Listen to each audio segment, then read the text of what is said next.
Slouching at his desk in the far corner of the Star-Journal's vast newsroom, Span Lokken needs to get this straight in his head while there's still time, before the clutter sets in, before events begin to cascade, as they always do when murder is involved.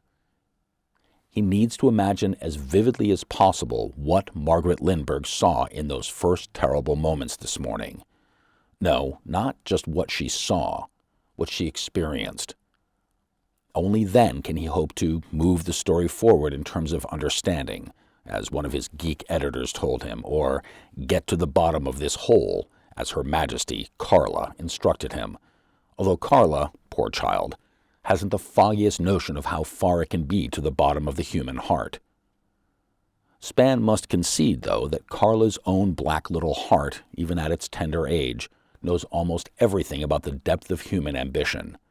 She'll be running this paper one day soon, God help us, or she'll be running whatever big city newspapers turn out to be. Margaret Lindberg, on the other hand, although not much older than Carla, has seen a lot more of life and of death, and given the events of this morning, death is what's weighing most keenly on her mind. Was it only this morning that these things happened? To Span it seems longer ago. So, how to begin imagining her day? He closes his eyes. Her alarm goes off at 7. Maggie Lindberg is one of those blondish, fine-featured girls who probably looks good even a few seconds after being jolted awake.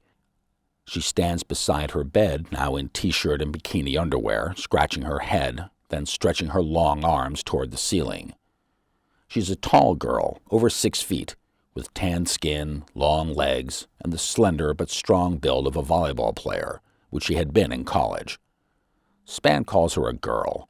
She seems like a girl to a guy his age, even though she's, 34 years old. Okay. Truth is, Span doesn't know what Maggie sleeps in, or what she looks like half-dressed. He's just trying to imagine for the sake of the follow-up story he's trying to write. He needs to be clear about this point in his mind. He's way past his woman-chasing years, if he ever really had any woman-chasing years. He's, 24 years older than she is, and his pausing to describe how she looks, or might look, has nothing to do with lust and everything to do with art appreciation. Anyway, there's the unfortunate collar thing. After a shower, she jumps into her Monday morning attire, slim black jeans, stylish black sneakers, and the long-sleeved black shirt with the never more unpopular clerical collar, the kind priests wear, and finally the orange slicker windbreaker, the kind cyclists wear, because June is rain month in Minneapolis, and surely by late afternoon there will be a shower or two. Then, she steps across the hall to peek in on Petra, who appears to be still asleep. A stream of sunlight intrudes below the window shade, revealing the 8-year-old's bare feet poking from beneath her coverings. Suddenly she stirs and squints and greets her mom with a sleepy, gap-toothed grin. "Summer vacation," is all she says. "That's right, cubby," Maggie says, bending down to kiss the child. "Go back to Sleepy Town. Nori is coming to look after you today. I'll be back at 5:30. Maybe I'll bring your favorite sushi roll and we'll celebrate summer." But Petra has already turned over and drifted off.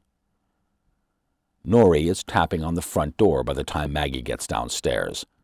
After hugs and a few instructions for her kid sister, Maggie makes for the door. This is the second summer she has tapped Nori as a sitter.